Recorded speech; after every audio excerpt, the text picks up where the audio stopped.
اگر کوئی انسان نماز بھی نہ پڑھے، رمضان کے روزے بھی نہ رکھے، حج بھی نہ کرے، زکوٰۃ بھی ادا نہ کرے،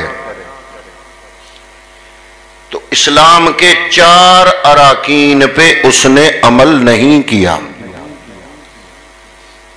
5واں ہے کلمہ۔ ہم میں سے اکثر مسلمان یہ سمجھتے ہیں کہ کلمہ پڑھنا اسلام ہے، کلمہ پڑھنے سے بندہ دعویٰ کرتا ہے، اسلام کے دائرے کے اندر داخل ہوتا ہے۔ جس بنیاد پہ اسلام قائم ہے، اسلام کی بنیاد 4 اراکین پر مشتمل ہے۔ کلمہ پڑھنا، خرد نے کہہ بھی دیا لا الہ تو کیا حاصل، دل و نگاہ مسلمان نہیں تو کچھ بھی نہیں۔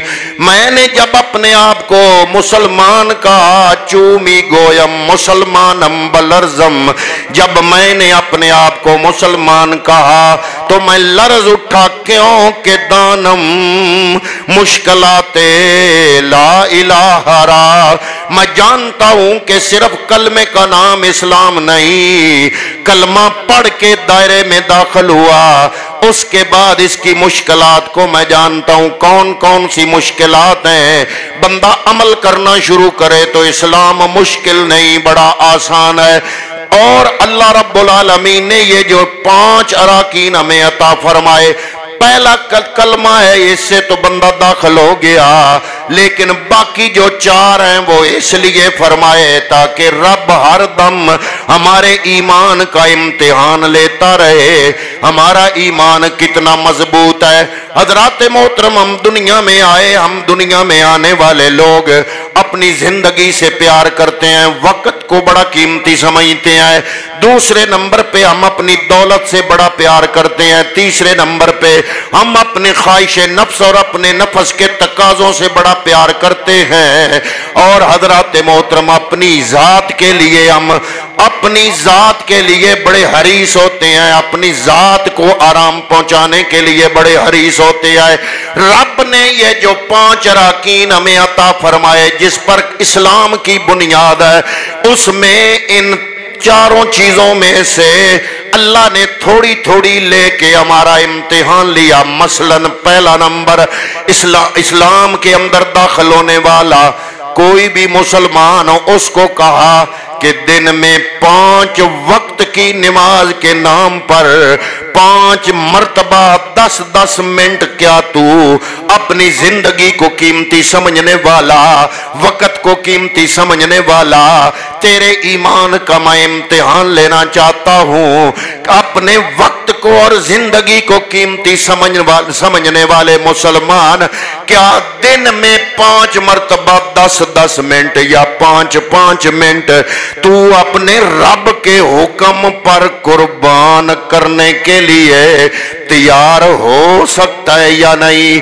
وگرنہ ہم سجدے نہ بھی کریں تو رب کے خزانے میں کمی کوئی نہیں، ہم زیادہ سجدے کر لیں تو رب کے خزانے میں اضافہ کوئی نہیں۔ یہ عبادتیں رب نے ہم پر جو عائد کی ہیں، ہمارے تخت الشعور کے اندر اللہ رب العالمین کی ذات کا جو محور ہے، اس کو مضبوط بنانے کے لیے رب کی ذات کا نقش ہمارے دلوں اور ضمیروں میں ثبت کرنے کے لیے اللہ رب العالمین نے یہ 5 اراکین ہمیں عطا فرمائے۔ ہم زندگی سے پیار کرتے ہیں، اپنی قیمتی زندگی میں سے 10-10 منٹ 24 گھنٹوں میں 5 مرتبہ رب نے مانگ لیے۔ ہم اپنی دولت سے پیار کرتے ہیں، فرمایا کرو کماؤ، خون پسینے کی کمائی سے پیار ہر بندے کو ہوتا ہے، لیکن فرمایا کرو پیار، تھوڑا سا امتحان دیا، پورے سال کے بعد 40واں حصہ یعنی 100 کے پیچھے 2.5 روپے اللہ نے پورے سال میں صرف 1 مرتبہ مانگ کے ہمارے ایمان کو پرکھا کہ ہم جو کلمہ پڑھ رہے ہیں اس کلمہ پڑھنے کے اندر ہم اندر سے کتنے سچے اور مخلص ہیں۔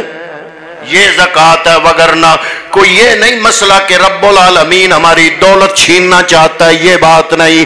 فرمایا دولت سے تمہیں پیار ہے، یہاں پر میں تمہارے اندر شعور کو بیدار کرنا چاہتا ہوں۔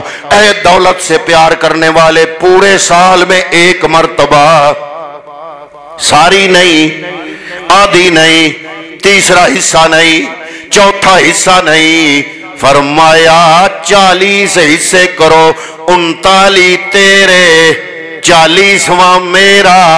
اے کلمہ پڑھنے والے، سال کے بعد ایک مرتبہ 39 تم لے لیا کرو، 40واں مجھے دے دیا کرو۔ میں بھوکا نہیں ہوں، صرف یہ جاننا چاہتا ہوں اے کلمہ پڑھنے والے مسلمان، تیرا ایمان کیا اتنا پختہ ہے کہ تو اللہ کے حکم پر اپنی خواہش نفس کو قربان کرنے کے لیے تیار ہو جائے؟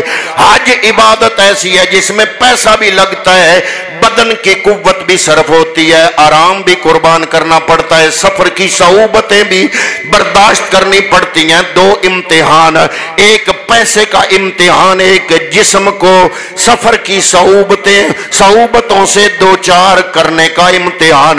اس لیے وگرنہ ہم اگر اس کعبے میں حاضر نہ ہوں، اس کعبے کے چکر نہ لگائیں، مکے نہ جائیں، رب کے خزانوں میں کمی کوئی نہیں آتی، ہم سارے چلے جائیں تو اس کے خزانوں میں اضافہ کوئی نہیں ہوتا۔ یہ جو حج ہے یہ فرض کیا تو صرف اس لیے کہ زیادہ پیسے جوڑ کے رکھنے والا بندہ اپنی زندگی میں کیا ایک مرتبہ اپنے بیڈ روم اور اے سی روم اور فرنشڈ روم سے، آرام دہ روم سے نکل کے سفر کی مصیبتوں میں اپنے آپ کو ڈالتا ہے یا نہیں، وہاں روپیہ خرچ کرتا ہے یا نہیں، ننگے آسمان تلے وہ عرفات اور منا میں بیٹھتا ہے یا کہ نہیں، وہاں پیدل سفر کرتا ہے یا کہ نہیں۔ زندگی میں ایک مرتبہ، زندگی میں، پوری زندگی میں ایک مرتبہ حج کو فرض کیا ہے۔ یہ ہو گئے 4۔ 5واں رکن، بہترین رکن وہ ہے رمضان المبارک کے روزے، جو میں نے آیا مبارکہ آپ کی خدمت میں تلاوت کرنے کی سعادت حاصل کی۔ سورہ البقرہ آیت نمبر 183، فرمایا یا ایھا الذین آمنو، اے کلمہ پڑھنے والو۔ کلمہ پڑھا تو ایمان لے آئے نا، اے ایمان والو، مطلب اے کلمہ پڑھنے والو، مطلب کلمہ ہی سارا اسلام سمجھنے والو۔ کلمہ تو تم نے پڑھ لیا، اب اگلی بات سنو۔ فرمایا یا ایھا الذین آمنو، اے ایمان والو، یا اللہ حکم ہو، ہم متوجہ ہو گئے۔ فرمایا کتبہ علیکم الصیام کما کتب علی الذین من قبلکم، اللہ نے جو تم پہ 5واں فرض عائد کیا ہے، 5واں اسلام کا رکن جو تمہیں بتایا ہے، وہ ہے رمضان المبارک کے روزے، اور ان روزوں کو رکھو گے یا اللہ، اس میں کیا حکمت ہے؟ فرمایا نماز فرض کی، اس میں بھی حکمت، حج فرض کیا اس میں بھی حکمت، زکوٰۃ فرض کی اس میں بھی حکمت، اور اب روزے فرض کیے۔ کیوں؟ بندے کیا خواہش نفس، اللہ نے ہمارے ساتھ پیٹ تو لگایا نا، کبھی میٹھا کھانے کو دل کرتا ہے، کبھی نمکین کھانے کو دل کرتا ہے۔ اب یہ دیکھنا چاہتا ہوں کہ دل کی خواہش کو رب کے حکم پر قربان کرنے کی سکت رکھتے ہو یا کہ نہیں۔ یا اللہ پھر روزے کیوں فرض کیے؟ سب سے مین وجہ، بڑی وجہ رب نے اسی سورہ بقرہ کی آیت نمبر 183 میں بیان فرمائی۔ فرمایا لعلکم تتقون، روزے اس لیے فرض کیے ہے کہ 11 مہینے اس نفس کی خواہش پر چلنے والے انسان ایک مہینہ رمضان کا اس خواہش نفس کی خواہشات کو رب کے حکم پر قربان کرنے کے لیے میں رب نے تیرا امتحان لیا ہے۔ روزے کا مقصد لعلکم تتقون۔